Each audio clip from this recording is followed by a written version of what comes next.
¿Qué tal? ¿Cómo están? Saludos desde la Clínica Universidad de Navarra. Retomamos tras el verano este espacio de videochats que emitimos en directo desde aquí con una cuestión que va ligada a muchas enfermedades y que muchas personas padecen, y es el dolor, que en muchas ocasiones se cronifica.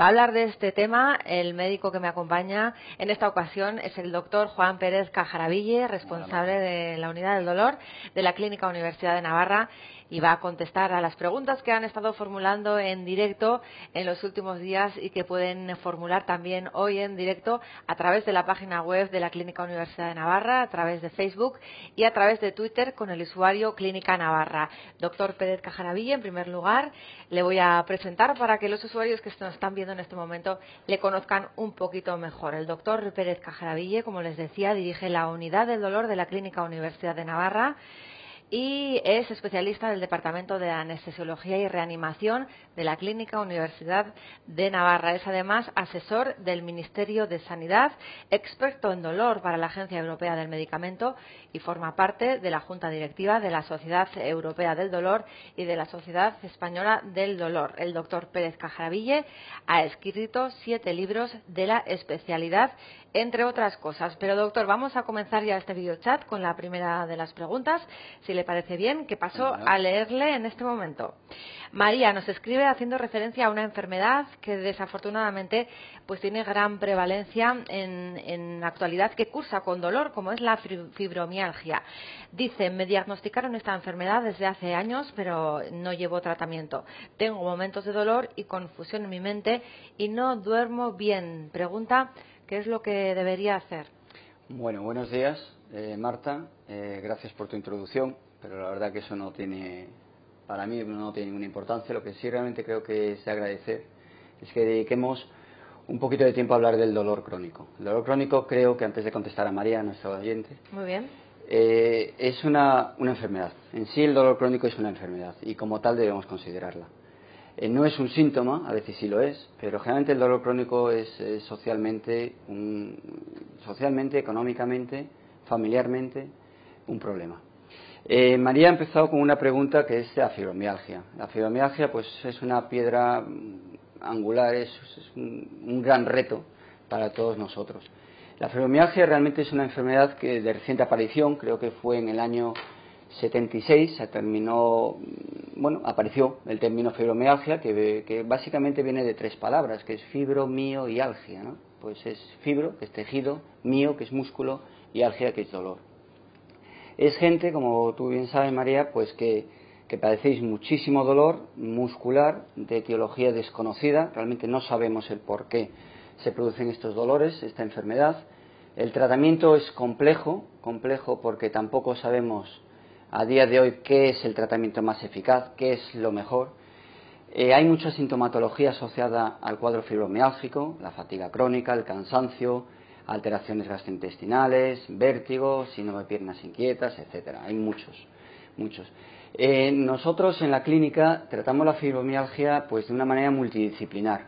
Consultamos con el neurólogo si hace falta, con el ginecólogo, consultamos con el reumatólogo y aplicamos algunas técnicas un poquito más específicas para la fibromialgia. Entre ellas está pues las perfusiones de lidocaína, que estamos ahora mismo haciendo un ensayo, un estudio a nivel europeo, y realmente tenemos buenos resultados, o resultados por lo menos esperanzadores. No es un milagro, ni mucho menos, y la verdad la fibromialgia lo que necesita es un apoyo tanto médico como familiar importante, como tú bien sabes. Gracias, doctor. Nos ha llegado también otro mail de otra persona que sufre también fibromialgia. Dice que va a trabajar, pero que se levanta como si hubiera estado de juerga toda la noche. Al final de la tarde los anillos, dice, no me caben en los dedos. ¿Cómo trata la unidad del dolor esta enfermedad? Pregunta que un poquito ya ha avanzado, y también tiene esta otra pregunta. ¿Esta enfermedad no será consecuencia de otras como la artrosis, problemas de tiroides o estrés? No, vamos a ver. Realmente no sabemos la etiología, el origen de la fibromialgia, con lo cual no podemos asociarla a ninguna otra enfermedad. Sí es verdad que está asociada a 1000 síntomas, entre ellos el cansancio, el estar mentalmente lento, el estar como si tuvieran pegado una paliza, como si hubiera estado una noche de juerga, ¿no? Pues sí, con la edad además cada vez estamos menos de juerga. Pero efectivamente es una enfermedad muy invalidante, muy poco comprendida, sinceramente, por los seres queridos, mismos, ya pues que te cansa. Obviamente cansa ver a una paciente, a un ser querido tuyo, a un ser que quieres, todo el día pues con dolor, cansado, agota. No agota solo a ellos, no, agota el entorno. Claro. Y al médico también. Claro. El médico nos vemos impotentes muchas veces a no poder dar una solución como nos gustaría, ¿no?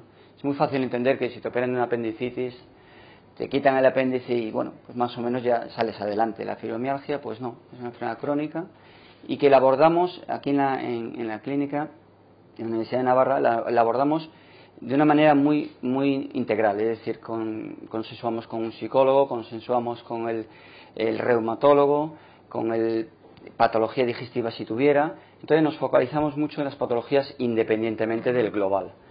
Y a eso asociamos una terapia para el dolor que estamos en marcha, que es esto, lo que acababa de nombrar antes, que la administración de un anestésico local por vía endovenosa, que parece mejorar el cuadro general de la fibromialgia. Gracias, doctor. Nos han llegado mails desde diferentes puntos del país y también desde fuera de nuestro país. Este mail procede desde Colombia. Es un mail largo que paso a resumirle a continuación. Les escribo, pues mi madre de 69 años de edad sufre osteoartritis crónica degenerativa con una marcada escoliosis y dolor poliarticular, igualmente con pie cabo bilateral. En la actualidad, para el dolor toma pregabalina y acetaminofeno más codeína 3 veces al día.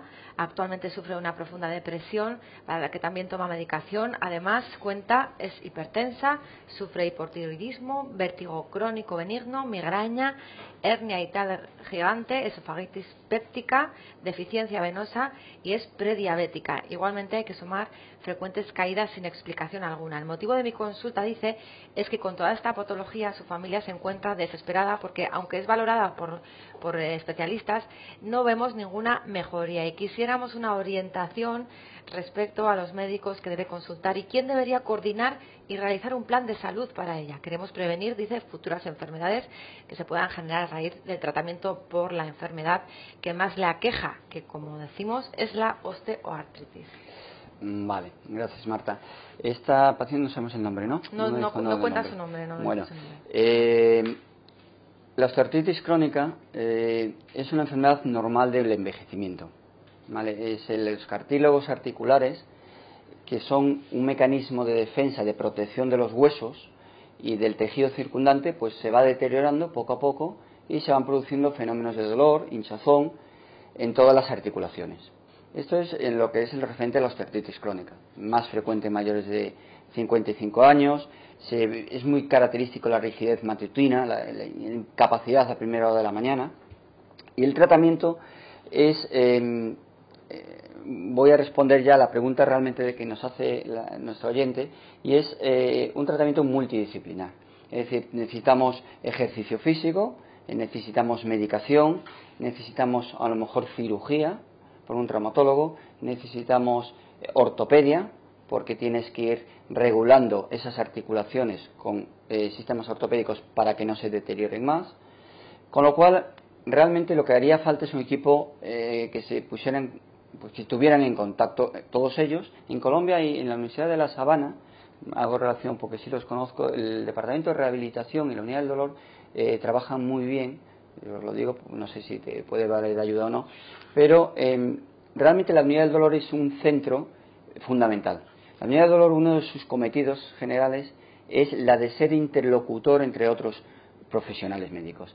Entonces nosotros conocemos al paciente con toda esa patología que acaba de describir, porque ya no solo es la osteoartritis, tienes reflujo gastrointestinal, tenías vértigo, tenías síncopes. Entonces nosotros desde la unidad del dolor o las unidades de dolor hacen como un núcleo, como un centro de coordinación. Idealmente, para su madre, yo creo que el sitio ideal sería un centro de terapia del dolor, de unidad del dolor, y desde ahí coordinar diferentes patologías. Que eso es precisamente lo que esa respuesta es la que buscaba, cómo abordar, ¿no? esa difícil situación. Vamos con otra pregunta. Tengo un dolor de cadera de hace más de 5 años y me ataca siempre de noche. Me hicieron una resonancia magnética y salió negativo, pero sigo con los dolores punzantes en la noche. ¿Qué puedo hacer? Pregunta esta ¿Dolor de persona. cabeza De o cadera. de cadera? Tiene dolor de cadera y cuenta que es desde hace más de vale. 5 años.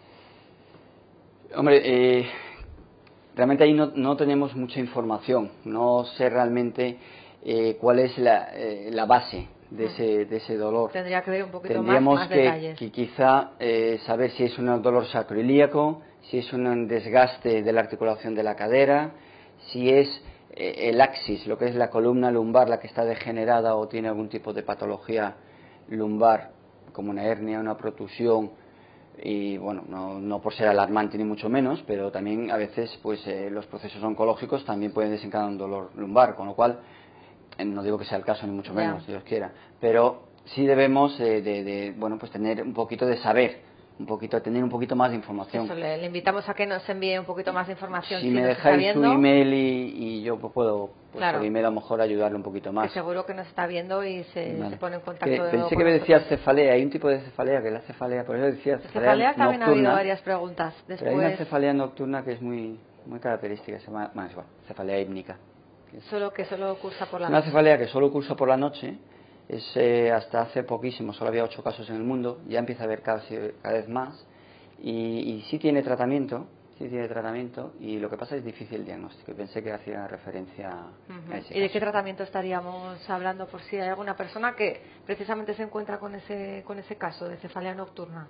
Hay en esas cefaleas nocturnas, únicamente en esta, que se llama cefalea hípnica, o también se llama cefalea del despertador, se utiliza, paradójicamente, se da café antes de irse a la cama. Lo cual dices, bueno, me dan café, no voy a dormir.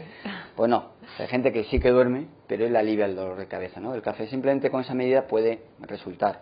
Luego hay indometacina y litio, son dos pilares que los neurólogos, aquí también en la clínica, la unidad de cefaleas también lo trata, la verdad que muy bien. Y el litio es un fármaco que no es muy bien tolerado, pero realmente en este tipo de cefaleas, si funciona, es espectacular.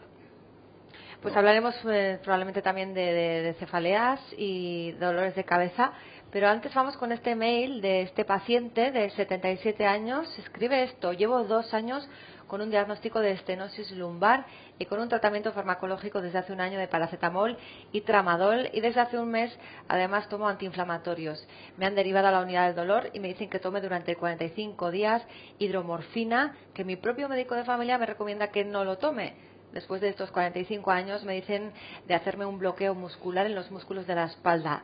Pregunta si es aconsejable seguir este tratamiento. Bueno, por partes, ¿no? Por partes. No digo que sea difícil contestar, pero bueno, vamos a intentarlo. El dolor lumbar, como bueno, todo el mundo sabemos, es la segunda causa de consultas más frecuentes en España, ¿vale? La primera es la gripe, en atención primaria, y la segunda es el dolor lumbar. El dolor lumbar en este paciente no tenemos nombre tampoco, ¿no? No dice su nombre, tampoco bueno, lo dice. Un señor de 77 años dice que padece una estenosis de canal lumbar y que produce un dolor lumbar. Es una de las causas que pueden producir dolor lumbar. No es la única, pero sí es una de ellas.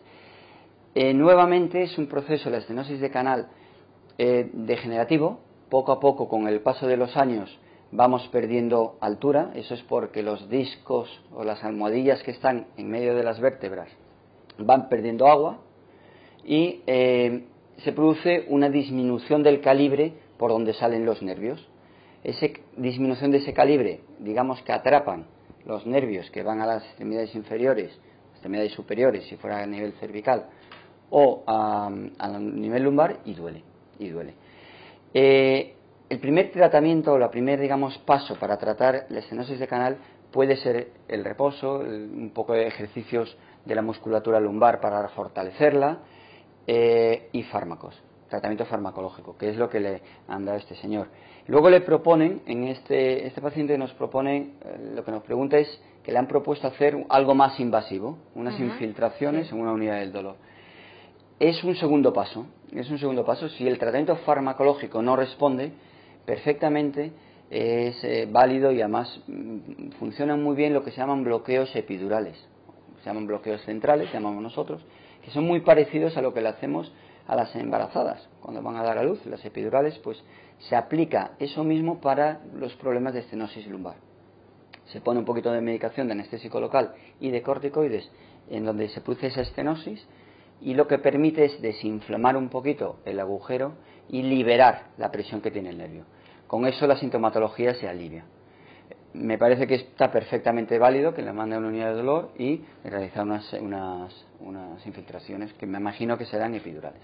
¿Y estas infiltraciones supongo que se tendrán que repetir con el tiempo, dependiendo del dolor, o cómo? Depende mucho de la respuesta. Hay pacientes, es fácil de entender, nosotros ponemos en las epidurales un protocolo establecido, una cantidad de fármaco que generalmente responden en una mayoría de gente. No en toda. ¿Por qué? Bien porque la estenosis, bien porque la disminución del calibre por donde sale el nervio es demasiado fuerte y no responde, no va a responder eso, o bien porque ese no es el problema del paciente, que a veces pues nos equivocamos o simplemente es muy difícil el diagnóstico y no llegamos a acertar. En esos casos donde ya el bloqueo no es eficaz, tenemos la opción quirúrgica. Podemos quirúrgicamente, el traumatólogo o el neurocirujano, abrir ese espacio, digamos que, bueno, dejar más libre el nervio, lo que se llama la minectomía. Vamos con otra pregunta también relacionada. Llevo un año con dolor de ciática por un problema de lumbares y me están atiborrando, dice, a pastillas, y sigo con un dolor en la pierna y en el pie. ¿No hay algún medio más eficaz para quitar el dolor? ¿Qué le podría aconsejar con estos datos a esta persona? Bien, en este caso es diferente, es un dolor lumbar, como vemos, es otro paciente que tiene dolor lumbar, pero seguramente la etiología es diferente. Así como en el primer caso era una estenosis lumbar, donde lo que te produce es un dolor fuerte a nivel de la franja o a nivel de la espalda, a nivel del glúteo por encima, a nivel lumbar, este paciente nos refiere un dolor más radicular, que llamamos, o sea, que irradia más por la pierna, y eso seguramente viene motivado a lo mejor por una pequeña protusión discal, por una protusión, una hernia, o también por una estenosis. También a veces se puede producir este tipo de radiculopatía, que llamamos nosotros. La radiculopatía, básicamente el tratamiento vuelve a ser lo mismo. Inicialmente a lo mejor un reposo, fisioterapia, rehabilitación, medidas farmacológicas, y si no responde, van muy bien. Nosotros hacemos frecuentemente lo que se llama radiofrecuencia. La radiofrecuencia no es más que, a ver cómo te lo explico para que entiendan todos nuestros oyentes. Sí, eso es. La radiofrecuencia es aplicar, los nervios de nuestro cuerpo son como los cables de la luz, ¿vale? Los nervios de nuestro cuerpo son como los cables. Los cables de la luz tienen como un plastiquito por fuera, que protegen de si lo tocamos que no nos dé un calambrazo. Los nervios hacen esa misma función. También tienen un cable por fuera, una protección por fuera, y los nervios de nuestro cuerpo llevan una información eléctrica al cerebro y esta se transforma en dolor. Eso es más o menos cómo funciona el dolor. Nosotros, la radiofrecuencia lo que hace es aplica una descarga eléctrica, entre comillas, es como genera un campo electromagnético en ese nervio para que deje de mandar esa señal nerviosa al cerebro. O sea, digamos que lo atontamos. No lo destruimos, no se destruye el nervio, no es lítico, pero sí se produce una neuromodulación, que llamamos. Es decir, que cambias un poquito al nervio, lo atontas para que no mandes información. Eso es la radiofrecuencia. El nervio, en este caso que el paciente, la raíz nerviosa, la lumbar, a nivel 1, a nivel 2, hay varios niveles. La que esté afectada se identifica bien por resonancia, bien por la clínica, y con una aguja muy finita se va a ese nervio y se da esa descarga, 2 minutos. El paciente es en un régimen ambulatorio, se va para casa ese mismo día, no tiene ninguna otra implicación de la vida cotidiana, no es doloroso tampoco, y puede resultar muy efectiva. Obviamente no es un tratamiento de por vida, hay que repetirlo, pero la frecuencia ya la dicta pues más que nada el paciente. A veces repetimos cada 6 meses, cada 9, cada año, cada 2 años. De cualquier forma, los resultados son buenos, los de la radiofrecuencia. Los resultados de la radiofrecuencia, las mejores unidades o las mejores publicaciones que hay son del 60-65%, ¿vale? De mejoras francas, de mejoras buenas, pues puede llegar incluso hasta el 70%, ¿vale? Con eso evitas también la cirugía. Es una manera de evitar cirugías más agresivas. Eso es. Sí, lo cierto es que la verdad que los dolores de espalda son un tema recurrente a juzgar por la cantidad de mails referentes a este tipo de dolor que hemos recibido. Es el caso de esta internauta Rosa. Dice, desde hace 2 años me levanto con dolor de espalda en la zona lumbar, un dolor que desaparece cuando estoy en movimiento. Sé que son pocos los datos que aporto, pero pregunto, ¿debería hacerme antes una resonancia magnética? ¿Cómo saber si es un dolor muscular o es algo peor? Bien, igual, nuevo dolor lumbar. Como veis, la estadística se cumple, ¿no? El 80% de la población tenemos dolor lumbar a lo largo de nuestra vida. Nada, ¿eh? 80% ahí es nada. 80%. Y la prevalencia de dolor lumbar crónico en España es del 15%. Gente que sigue con dolor lumbar pues toda su vida, ¿no? Y es muy fuerte. El 7% de ellos se cronifican. Y para que os hagáis una idea ya económica, ahora está mucho de moda esto, el 85% de los recursos de un hospital van en dolores lumbares. Eso es brutal. Una barbaridad. Pero bueno, independientemente de esto, deje clic en no, ni el dolor, perdón. Vale. Independientemente de eso, el dolor lumbar, efectivamente nos da poquitos datos. El dolor lumbar, el método diagnóstico más fiable es la clínica, es la exploración del médico al paciente. La historia clínica. La historia clínica actualmente es lo mejor que tenemos. Preguntamos cómo le duele, dónde le duele, por qué le duele. Dice que a primera hora de la mañana no le duele. Eso es que dice que cuando se levanta tiene ese dolor y cuando ya se pone en movimiento desaparece. Puede ser más articular, a mí me parece que es más articular, o de cartílago, o es que puede ser muscular, perfectamente puede ser muscular y que poco a poco a lo largo del día. Pero ya te digo, Marta, lo más importante es una buena exploración, una buena historia clínica y después, si hay sospecha, se hace una resonancia. O sea, no creo que sea procedente a cualquier dolor lumbar hacernos una resonancia, un TAC, una gammagrafía, no. Primero hay que valorar al paciente, verlo, explorarle bien, ver si hay una contractura muscular, si es la paravertebral. Hay muchos músculos en lo que es la zona pélvica que reproducen dolor lumbar, el cuadrado, el piriforme, hay muchos músculos. Puede ser muscular, puede ser estructural, óseo, pero habría que verlo. Habría que analizarlo. Pues pasamos con otro correo electrónico. Tengo hernia discal, dice esta persona, L5S1, llevo 5 meses de baja con inyecciones de todo tipo, incluida morfina, 6 infiltraciones de ozono y no se quita el dolor ni los pinchazos, no puede hacer vida normal, dice, y que no le han operado. Pregunta si hay alguna técnica con la que puedan tratarle aquí en la clínica para llevar una vida más normal. Apunta que hace gimnasia pasiva con fisio 2 veces por semana para fortalecer. Vale. N discal. Bueno, nos faltan algunos datos, pero lo que nos dices, me gustaría saber realmente ese tipo de infiltraciones, cuáles son o qué han sido, cómo han sido.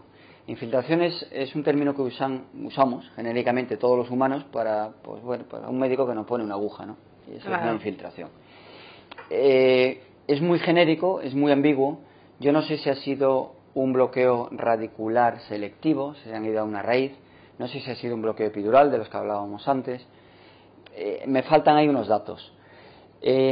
Realmente la hernia discal o la protusión discal se intenta a día de hoy. Hace muchos años se operaban, todos los dolores lumbares se operaban.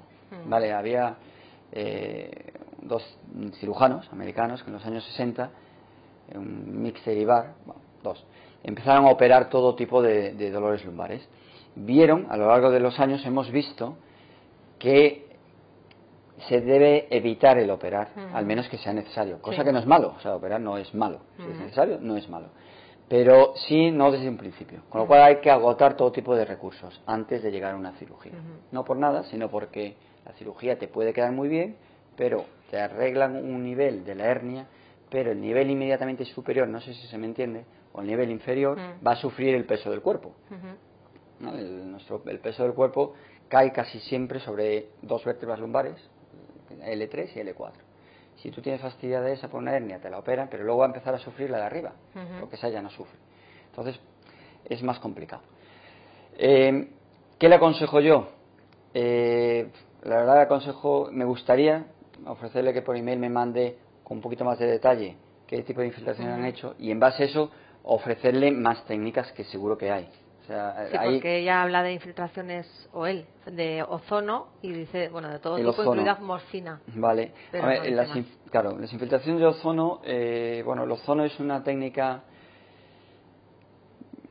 también bastante antigua, y simplemente lo que se administra al ozono es oxígeno, como tú sabes, Marta, es oxígeno, y se administra, es un oxidante. Entonces lo que produce el oxígeno al administrarlo en la hernia o en un músculo, lo que te va a producir es generar unas enzimas antioxidantes que parecen que regeneran el músculo y disminuyen la hernia discal. Eso es la teoría de la administración, de la inyección, de la infiltración de ozono, ¿vale? Hay gente muy a favor del ozono, hay gente más en contra del ozono porque no hay una evidencia muy clara. Otra gente dice que sí que hay evidencia. Es un poquito un término, un poco controvertido, un campo por lo que un veo. poquito controvertido. Nosotros sí tenemos ozono en la clínica y la usamos cuando creemos oportuno usarla, simplemente. Hay que ver bien. Pero claro, hay que valorar y si podemos hacer. Yo creo que si este paciente antes de la cirugía se podría valorar y se podría ofrecer a lo mejor algún tipo de bloqueo. Bueno, pues a ver si nos escribe esta persona y nos pone en contacto con nosotros para ampliar un poco la información sobre su caso. Otro mensaje. Quisiera saber si hay tratamiento para los afectados por fibrosis posquirúrgica por hernia discal. También le gustaría saber si se puede prevenir de alguna forma. Vale. Aquí ahora estamos, parece que las preguntas han venido concatenadas, parece que han venido secuencialmente organizadas. Sí. No sé si lo ha organizado o no. Yo he visto que había alguna de tema de hernia discal, entonces de hecho, vamos a aprovechar que acaba de hablar el doctor de hernia discal para contestar a este otro paciente, pues así ya no tiene que volver a repetir. Retomamos. Fenomenal. La hernia. Bueno, llegamos a un paciente donde el tratamiento farmacológico no ha respondido, el reposo. Date cuenta que el 80% de los dolores lumbares, gracias a Dios, pasan. Son lumbalgias agudas que con un poquito de reposo, un poquito de antiinflamatorios, suelen ceder y bueno, y ya está. Y ya vas a tener a lo mejor algún otro episodio en tu vida, pero ya está. Pero las que se cronifican y las que realmente necesitan más tratamiento invasivo, que han pasado ya todas las fases de la infiltración, del ozono, de los antiinflamatorios, corticoides, masaje, rehabilitación, hidroterapia, llegan a la cirugía y gracias a Dios también, la mayoría van fenomenal. Pero sí es verdad que hay un porcentaje pequeño de gente que después de hacer la cirugía de espalda quedan como unas cicatrices, ¿vale? Dentro. Es fácil de entender, si nosotros nos cortamos en la piel nos queda una cicatriz. Pues igual que te queda dentro, te queda fuera, te queda dentro, ¿vale? Entonces, en la espalda, dentro del canal medular, te pueden quedar lo que se llaman fibrosis. Cicatriz es un término más vulgar, se llama fibrosis, tejido más duro que se ha reorganizado y que puede ser que ese tejido, esa fibrosis, esté comprimiendo un nervio o atrape un nervio o haga la misma función que estaba haciendo la hernia. O sea, hemos solucionado la hernia, pero esa fibrosis vuelve a estar dando una clínica. Si tiene solución, sí. O sea, sí, vamos a ver. Tiene solución, sí. El dolor tiene posibilidades de realizar unas técnicas encaminadas a la liberación de esas fibrosis epidural. Esas fibrosis se pueden liberar introduciendo un catéter por el espacio epidural, muy poco invasivo, llamamos epidurolisis, y retiramos, inyectamos corticoide y anestésico local y vamos, digamos, separando la fibrosis, liberando esas adherencias. También tenemos epiduroscopia, que es con una cámara pequeñita mirar dentro del canal medular, ver si efectivamente hay algún punto de fibrosis y tratarlo y liberarlo.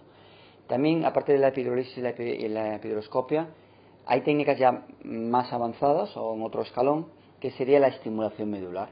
Podemos meter un catéter, un electrodo, como un cable pequeñito, dentro del espacio medular y la descarga que os hablaba antes de la radiofrecuencia, aplicarla directamente sobre la médula, con una especie de marcapasos pequeñito, con una especie de marcapasos, que es el que va mandando una señal eléctrica a la médula, que es justo donde se genera el dolor.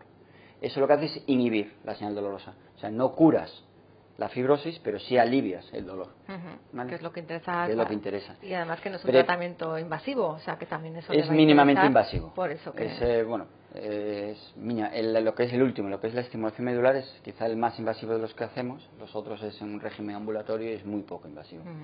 La última cuestión que hace es prevenir. Desafortunadamente yo creo que a día de hoy no se puede prevenir la fibrosis postquirúrgica. Yo no tengo ningún conocimiento, no sé si lo habrá, a lo mejor otros compañeros saben más, pero yo de momento no creo que exista ningún método o fármaco o algo que puedas prevenirla. Cada uno cicatrizamos y pues como cicatrizamos, ¿no? Y quizás se refiera también a prevenir la hernia discal, porque... Prevenir la hernia discal, pues igual, no creo, hombre, vamos a ver, ahí sí es verdad que la hernia discal es más frecuente en gente con vida sedentaria, obesa, lo de siempre, lo decimos todos los médicos. Tabaco, alcohol, es más frecuente, es menos frecuente en gente que hace deporte fuerte, es menos frecuente. Todo está muy relacionado, pues está relacionado con el trabajo, con la dinámica de tu espalda, pero no puedes prevenir, o sea, hay miles de personas que hacen trabajos durísimos y que dices tú, Dios mío bendito, y luego está fenomenal. No tienen en la vida, y gente deportista y delgada y saludable y tal, y que tiene una hernia. Entonces no puedes prevenirlo. Muy bien, doctor. Vamos con la siguiente de las preguntas. Ya son las 11:30, con lo cual pueden seguir enviando sus preguntas a través de la página web de la Clínica Universidad de Navarra, de Twitter y de Facebook. Ana María Valdés Tapia nos escribe lo siguiente: he sido paciente de neurología por una neuralgia herpética, muy rebelde y nivel de dolor superior a 10, con tratamiento de morfina, oxicodona, sin cesar, dice, y en noviembre fue tratada con el sistema Anodine. Ya nos explicará qué es. Funcionó, dice, bajando el dolor. En la actualidad sigue con tratamientos de diversos medicamentos. Y pregunta, ¿qué me aconseja? Pues no soporto más ya, porque son casi 3 años sufriendo. Ana María también pregunta si puede hablar con el doctor Pérez Cajaraville por teléfono. Por eso, como ya nos ha dejado su email, pues ya se pondrán en contacto. Así que, ¿qué le puede decir, doctor? Encantado de que llame por teléfono y que me mande lo que quiera por email. Estamos hablando de la neuralgia posherpética. Quiero entender la pregunta. Sí. Ana, seguramente lo que tenga es un dolor producido después de un herpes zóster. El herpes zóster es una enfermedad autolimitada producido por la reactivación de un virus que tenemos todos después de haber pasado la varicela y que se acantona o se queda a vivir este virus en los ganglios sensitivos de nuestra espalda. Hay otras zonas también en el ojo, también puede ser muy frecuente. Y un momento dado, por una situación de estrés, de bajas defensas, oncológica, etcétera, se reactiva y produce una especie de una lesión dermatológica, unas vesículas, y dañan el nervio. Ese virus daña el nervio. Ese virus, al reactivarse y dañar el nervio, queda lo que llamamos nosotros neuralgia posherpética, y es un dolor neuropático, es otra palabreja que usamos los médicos. Quiere decir que el nervio está dañado. El nervio está dañado y tardará mucho tiempo en regenerarse, pero se regenera y mientras duele hay que tratarlo. Ella está tratada seguramente con antivirales. Me ha dicho Ana que estaba tratada con opioides, me creo recordar, con Oxycontin. Sí, con el sistema Anodine. Y Anodine fue tratada con Anodine, vale. El Anodine es un tratamiento de infrarrojos que lo que hace es aumentar la circulación. Lo aplican en el departamento de neurología, aquí en la clínica, también lo hacemos nosotros. Aumenta la circulación y disminuye el dolor a nivel del nervio. También está en tratamiento con opioides, porque seguramente el dolor ha ido a más, y aunque inicialmente respondió, sigue dando la lata. Y ahora mismo nos pregunta si hay alguna otra opción. Sí hay. Generalmente lo que hacemos es, sobre esos ganglios donde el virus ha atacado o ha dañado el nervio y queda ese dolor rabiante e insoportable, lo que hacemos es lo que habíamos comentado antes. Hacemos radiofrecuencia, cogemos esa agujita pequeña, vamos a ese nervio en concreto y le damos esta descarguilla eléctrica para que deje de dar la lata, para que deje de molestar. Generalmente, pues bueno, hay veces en que sí conseguimos que responda, a veces que es más rebelde, y existen otras terapias. Hay aplicaciones de parche hoy en día unos parches simplemente que se ponen en la zona que te duele, en la zona torácica, en la zona lumbar, no sé, ¿no dijo en qué zona era? No dijo. Creo Bueno, que no. No le hace referencia Nivel a la zona. superior, no. Seguramente es No la comenta torácica. La el- zona torácica es la más frecuente en la Sí. neuralgia posherpética. Un 60% de la gente la tiene en la zona torácica, debajo del pecho, la zona No intercostal. especifica. Seguramente Lástima. será esa la más frecuente. Sí. Pues se pone ese parche con este medicamento, que es el lidocaína, que es un anestésico, se aplica durante 12 horas al día y eso mitiga o alivia muchísimo el dolor neuropático, el dolor del nervio. También hay otro parche que ha salido ahora recientemente, de una sustancia hecha de una guindilla, de una sustancia natural que se llama capsaicina, que también está indicado para las neuralgias posherpéticas. Sabemos que sí que hay un abanico de posibilidades y si tenemos herramientas. Aparte de los fármacos, hay muchas más herramientas y que funcionan, que tarde o temprano realmente Sí, que hay muchas conseguimos. personas que a lo mejor ya se resignan, ¿no?, a padecer ese dolor porque creen que lo tienen que sufrir ya por su enfermedad, pero no es así. Tienen que acudir al especialista y que sepan cuáles son las Y soluciones. es cierto que muchas veces, por desgracia, no tenemos acceso a ir a las unidades de dolor o no tenemos acceso geográfico o acceso a ir a los sitios adecuados. Y hemos ido a lo mejor a muchos médicos y, por supuesto, han intentado hacer lo mejor posible, pero a lo mejor no han llegado a contactar con la unidad del dolor o el servicio de neurología. Y quien más, quien menos lo sufre. Además nos está a entrar mails. De Ginés, que en este momento nos acaba de llegar, dice que tiene dolor dorsal desde los 20 años, síndrome de Forestier, tomando oxicodona durante 3 años, y dice que es lo único que le quita el dolor. Pregunta si puede hacer algo más. Pocos datos otra vez. Vamos a ver, si no sé, ¿me dice los años que tiene? No te dice, ¿no? No lo dice, pero dice que lo padece desde los 20 años. Sí. Ya muy jovencito empezó con este síndrome de Vale. Forestier y toma oxicodona durante 3 Si años. es a nivel torácico, sí podemos ofertarle más cosas.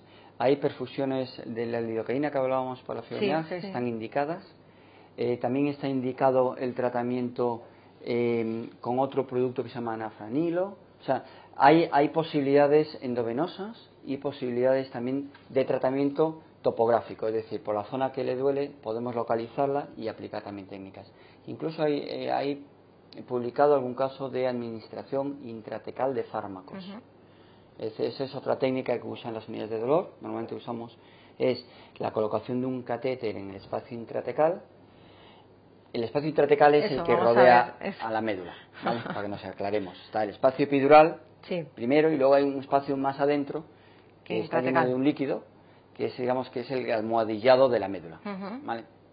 Ahí es, digamos, el centro más centro de todos los centros donde funcionan los fármacos. Es decir, tú tomas un fármaco por vía oral, un supositorio, un parche, una inyección, y tiene que ir a la sangre va al hígado, hasta que llegue a la sangre hay un recorrido, la boca, el estómago.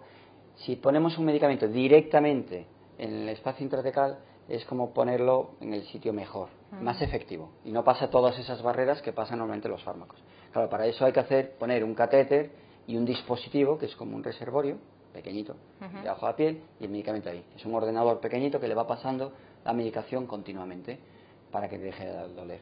Las dosis que usa son mínimas, no sé cuánto dice está usando de Oxycontin ahí. Dice que no dice cuánto está tomando. No dice qué cantidad, oxicodona, pero no dice qué cantidad. Bueno, pues si ponemos un ejemplo, si tiene que estar este paciente usando 100 miligramos de oxicodona, pues por vía intratecal usaríamos 0,1.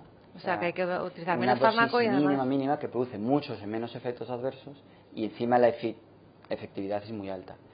Es invasivo, es un procedimiento que, bueno, pues sí hay que abrir detrás, en la espalda una heridita, una incisión pequeñita, pero hay que abrir, hay que colocar este reservorio. Bueno, tiene su seguimiento, pero en efectividad yo creo que es oportuno. ¿Y también es una efectividad más prolongada en el tiempo? Por supuesto. Claro, o sea que... Por supuesto, porque es a la administración continua. Esta bomba, este mini ordenador, va continuamente mandando la medicación a la médula. Y de la médula va al cerebro directamente y hay un bloqueo y una efectividad del dolor mucho mayor. Vamos con otra pregunta. Tengo esclerosis múltiple y neuralgia trigeminal. Me han operado 3 veces, pero vuelve. Dice estar desesperada. ¿Qué podría hacer? Vale. La esclerosis múltiple está muy relacionada efectivamente con la neuralgia trigeminal. La neuralgia del trigémino es una neuralgia que se puede producir por dos tipos de causas. Una que nosotros llamamos los médicos primaria o secundaria. Primaria quiere decir que no sabemos muy bien el por qué se desarrolla esta neuralgia del trigémino. El trigémino es un nervio que que inerva, es el nervio mayor sensitivo de la cara, aunque también tiene parte motora, y inerva pues lo que es toda la zona del ojo, la zona de la nariz, la zona de la mandíbula, es el trigémino. Cuando ese nervio se daña por cualquier causa, produce un dolor insoportable. O sea, están descritos suicidios, están descritos situaciones desesperantes. Sí, ella ya dice que está desesperada, lo dice claramente. Es desesperante. Entonces, cuando el trigémino puede ser, la neuralgia del trigémino puede ser por eso, primaria, que no sabemos, o secundaria, pues por un tumor, por un algo vascular que exista, por un daño, una alteración vascular cerca del trigémino a nivel del cerebro, de la base del cráneo, bien por la esclerosis múltiple que va perjudicando todos los nervios y afecta mucho al trigémino. El 1 o el 2% me parece que es de la esclerosis múltiple tiene neuralgia trigeminal. Solución. El trigémino responde generalmente bien a los fármacos. Hay unos fármacos que son llamados anticomiциales o antiepilépticos. O sea, ya sé que el paciente no tiene, muchas veces damos en las unidades de dolor, los médicos damos fármacos como antidepresivos, antiepilépticos, cuando el paciente te dice, pero si yo no soy epiléptico, ni tengo depresión, de momento. pero son fármacos, de momento, pero son fármacos que realmente hacen su función a nivel del nervio. Entonces, disminuyen el umbral de excitabilidad del nervio, es decir, que no lo tienen como más calmadito, claro. Y son fármacos que a unas dosis bajas no son efectivos para la depresión o para la epilepsia, pero sí son efectivos para el dolor neuropático, el dolor del nervio. Entonces estos anticomiциales o estos fármacos responden muy bien, el neuralgia trigémino suelen responder. Casos refractarios, casos más difíciles que no responden, hay muchas más posibilidades.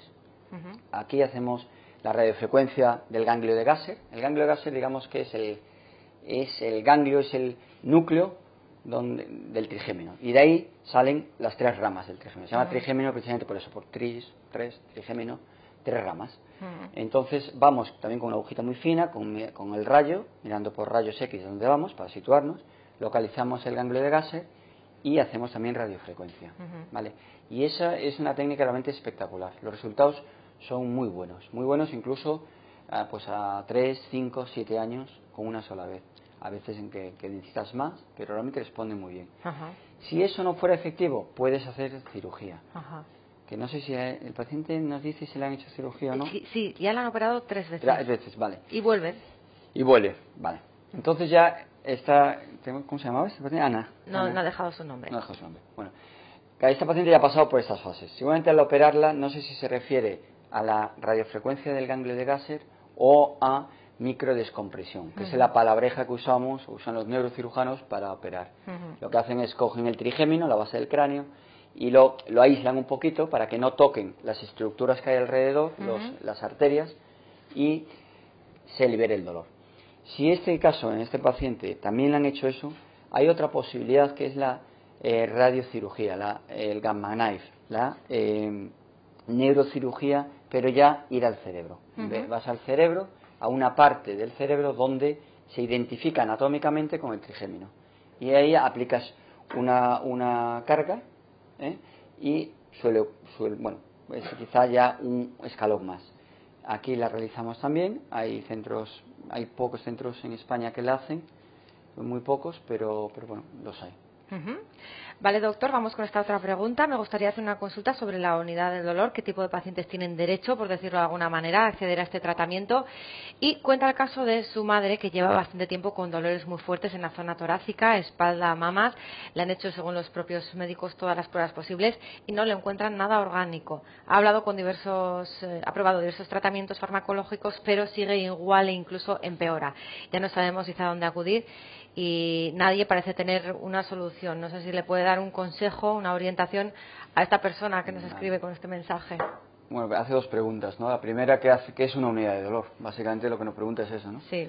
Realmente, hombre, muy poca gente, la verdad, gracias a Dios. Que es verdad que es desconocida. Cada día pues se va diciendo más lo Sí. que es una unidad de dolor, pero aún así, las es verdad unidades de que... dolor realmente nacieron en el año 50 en América. O sea, que son unos departamentos médicos o unidades especializadas jóvenes. Desde los años 50, pues un americano que se dedicó, un anestesista que se dedicó a tratar enfermos de guerra. En la Segunda Guerra Mundial, cuando había la Guerra Mundial, pues empezó a tratarlos, los lesionados que quedaban de la guerra. No sé qué guerra era. Bueno, total, que bueno, fue tratándolos y así pues nació la unidad de dolor. Actualmente en España pues tenemos como cerca de 100 unidades de dolor activas, distribuidas por toda la geografía. Es cierto que no todas las unidades de dolor disponen de los mismos medios ni recursos, tanto humanos como pues materiales. No todas las unidades de dolor en España tienen las mismas terapias o utilizamos las mismas terapias. Es cierto, algún día se unificarán, yo imagino que sí, con el paso del tiempo.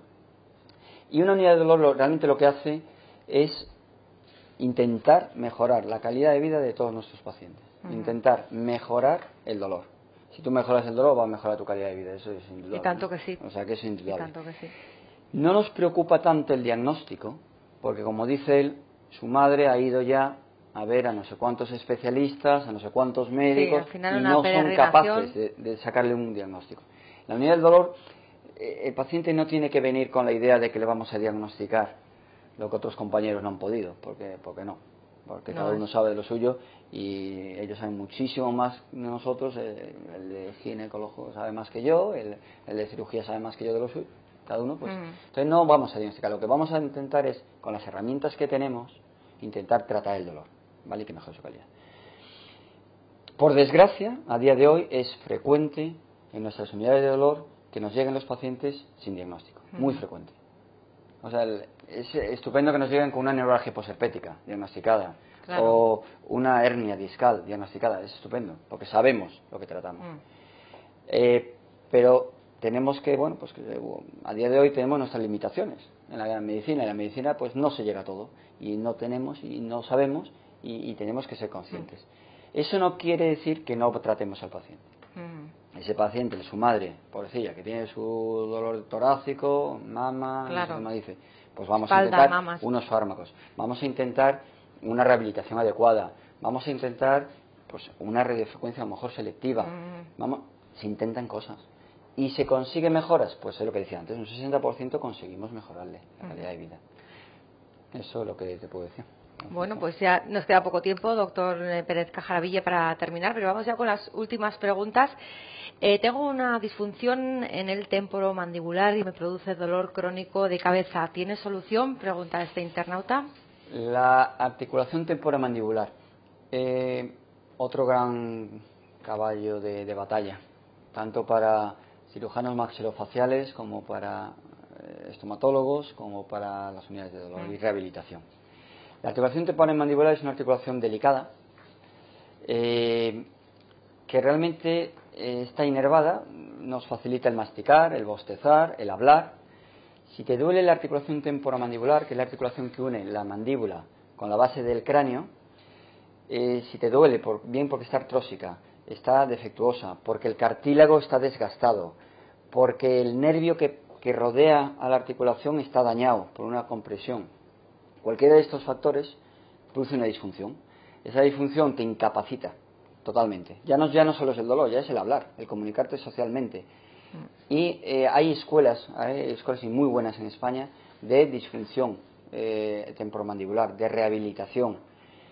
Nosotros aquí, con el servicio de cirugía maxilofacial, hace ya años hicimos un plan de unidad de dolor maxilofacial. En esta unidad, la mayoría de los pacientes que nos venían, que tratábamos, eran o bien pues por manipulaciones dentales, implantes, y por disfunción temporomandibular.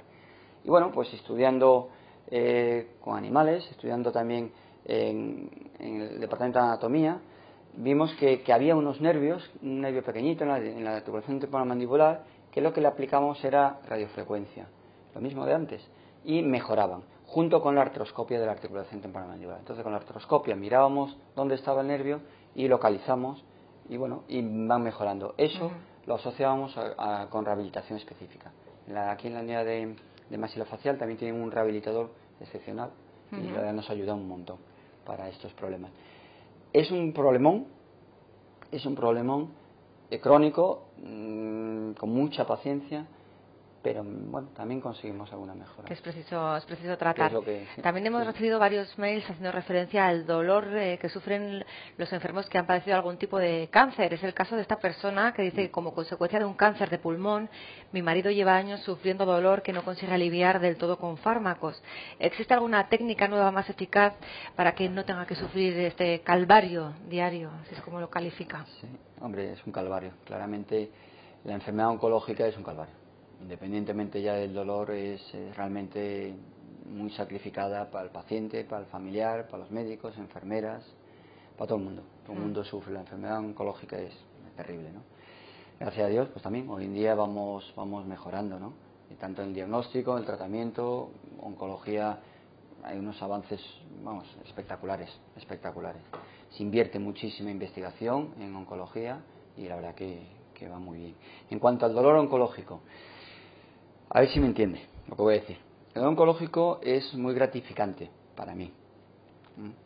Y es un poquito, no sé, delicado decirlo, pero quiero que me entienda. El dolor oncológico es más fácilmente tratable que el dolor no oncológico. A nosotros nos llegan dos tipos de pacientes a la unidad del dolor, el oncológico y el no oncológico. El paciente con dolor no oncológico realmente es más rebelde al tratamiento que el oncológico. Por eso digo que es gratificante. Gratificante porque con los fármacos que tenemos, con las medidas de radioterapia que tenemos avanzadas, con los quimioterápicos hoy en día que ya no son tan agresivos como antes, y tenemos un abanico, unas posibilidades de tratamiento del dolor que el paciente oncológico además es muy gratificante, o sea, es que realmente responde. Y yo me atrevería a decir, así como en dolor no oncológico no curamos o no aliviamos el dolor más de un 60 o 70%, en oncológico podemos llegar hasta el 80, 85%, 90% o incluso más de alivio del dolor en oncología, porque responden muy bien, son pacientes que responden muy bien, quizá porque sabemos la etiología, ¿no? El pulmón pues duele, seguramente la pleura también duele mucho, la inervación de la pleura, y medidas sí hay. Habría que ver en qué estadio está el paciente, cuánto fármaco está tomando, pero fármacos tenemos desde fármacos antiinflamatorios, paracetamoles, fármacos más intermedio entre los derivados de la morfina y unas cosas híbridas, tenemos derivados de la morfina, tenemos las bombas intratecales, las administraciones intratecales en el oncológico van muy bien. Nosotros ahora también aquí con la unidad de cuidados paliativos, que llevan muchos pacientes oncológicos, trabajamos en conjunto pacientes que a veces farmacológicamente no llegan y pues ofertamos bloqueos selectivos, catéteres epidurales y bueno, y conseguimos, la verdad, de verdad que el oncológico es un paciente agradecido para ellos en el sentido del dolor y para nosotros. Pues desde luego una buena conclusión del doctor para ir finalizando, y ya con esta pregunta de Roberto. Doctor, ¿hay alguna investigación en curso dirigida a eliminar el dolor crónico? Y una curiosidad, dice, ¿es cierto que es tan diferente el umbral del dolor en unas personas y otras? A ver, investigación sí, todos los días. Todos los días se está investigando. Si realmente, si nos paramos a pensar, es sentido común, ¿no? ¿Tú por qué vas a un médico? El 99% porque te duele algo. O porque te duele la garganta, o porque te duele el brazo, o porque tu hijo le duele el estómago, o porque... Vamos por dolor, siempre vamos por dolor. Independientemente después, obviamente hay una causa detrás que se ataja, se cura y ya está. Pero el dolor es que es todo. Que más que menos dolor, lo sufre. Realmente, no sé, yo creo que el dolor es todo, ¿no? Y investigación, sí. Hay investigación, además, muy buena. Hay centros de investigación en Barcelona, en Madrid. Hablo de a nivel nacional. Aquí, en el CIMA, están investigando en dolor. O sea que se investiga en dolor todos los días y todas las horas. ¿Que se ha curado el dolor crónico? No. El dolor crónico es una enfermedad que lo aliviamos, pero por desgracia a veces sí lo curas, a veces realmente lo curas, pero bueno, en muchos casos pues es una losa muy grande, muchos años que debemos curar. Pero bueno, el hecho de que se esté investigando pero, ya hombre, quiere decir sí, que en un futuro vamos a sufrir menos, lo que ¿no? vamos a ver, yo en 10 años, en 12 años que llevamos en la unidad del dolor aquí, lo que hemos hecho hace 12 años a lo de hoy en día no hay color. O sea, hay miles de técnicas, muchos más fármacos, más posibilidades, más abanico, más seguimiento. gracias a Dios, vamos mejorando. Luego hace una pregunta al final de... Habla sobre el umbral del dolor, umbral que la gente habla del del umbral del dolor, si está alto, si es una curiosidad. El dolor es una sensación desagradable, subjetiva, ¿vale? Es decir, no lo podemos valorar. Lo que me duele a mí en las muelas o lo que te duele a ti, Marta, no es lo mismo, ¿vale? Y no es lo mismo la gente que tienes a tu alrededor, la gente que tengo yo. Y no es lo mismo si por desgracia tienes problemas económicos o no tengo yo problemas económicos. Todo influye. Y no es lo mismo si estás en un proceso familiar feo o bueno. Claro. Ahí el componente psicogénico o psicológico del dolor es brutal, brutal. Y el dolor crónico, a diferencia del dolor agudo, el dolor agudo es el que te avisa, que algo pasa, que algo nos está ocurriendo. Me duele el ombligo, será una apendicitis. ¿Es una apendicitis? Es un dolor agudo, te avises. El dolor crónico y se va. No te avisa. El dolor crónico es inútil, es un dolor absurdo, enfermedad. Y ese te va machacando, te va machacando. Y al final, el componente de depresión que hay en los pacientes con dolor crónico es altísimo. Pero es normal, es lógico. Si tú todo el día estás fastidiado, soportando, por suerte que tu jefe te está todo el día fastidiando, pues terminas mal también. Menos mal que soluciones están encontrando en los últimos años. Cambiar al jefe. El dolor no se puede cambiar. No puede cambiar. Entonces, el umbral, sí, es diferente. El umbral de las personas, pero porque tu entorno es diferente. Pero la percepción es diferente. Y es como es tan subjetivo. Claro. Yo tengo gente que me dice, un dolor que me muero. Y luego tienes el de al lado que tiene un dolor que dices tú, uff. Y lo aguanta mucho mejor. Y lo aguanta y no lo... Bueno, pues cada uno tiene lo suyo, ¿no? Y luego entre mujeres y hombres, allí si querías hablamos otro día, pero... Si cree que la mujer aguanta más el dolor... Está claro que somos las mujeres las que ganamos. Es mentira. Hay estudios que dicen que el hombre... Hay estudios incluso. No diré nada, yo no tengo ningún estudio. Lo que pasa que, bueno, soy más sufridas. Bueno. Muy bien, doctor. Son muchas las conclusiones que nos ha aportado en este videochat, en esta cerca de una hora que hemos estado compartiendo con todos los internautas que nos han estado enviando sus preguntas a través de nuestra web, de Facebook, de Twitter, que han estado muy activos además en esta mañana. Gracias. Bueno, a vosotros, muchas gracias. Responsable de la Unidad del Dolor de la Clínica Universidad de Navarra. Y gracias a ustedes por sus preguntas. Nos quedamos con esas frases del doctor Pérez Cajaraville de que el dolor es una enfermedad y como tal hay que tratarla y hay que intentar no evitar, no soportarla. El dolor crónico no está ahí aguantando por aguantar porque afortunadamente hay soluciones y cada vez más además. Les emplazamos hasta el próximo videochat que va a tener lugar ya en octubre, el día 11 de octubre. Hablaremos sobre el cáncer de mama con la especialista en ginecología de la Clínica Universidad de Navarra, la doctora Begoña Olartecoechea. Hasta entonces, que pasen un buen mes. Adiós. Bueno.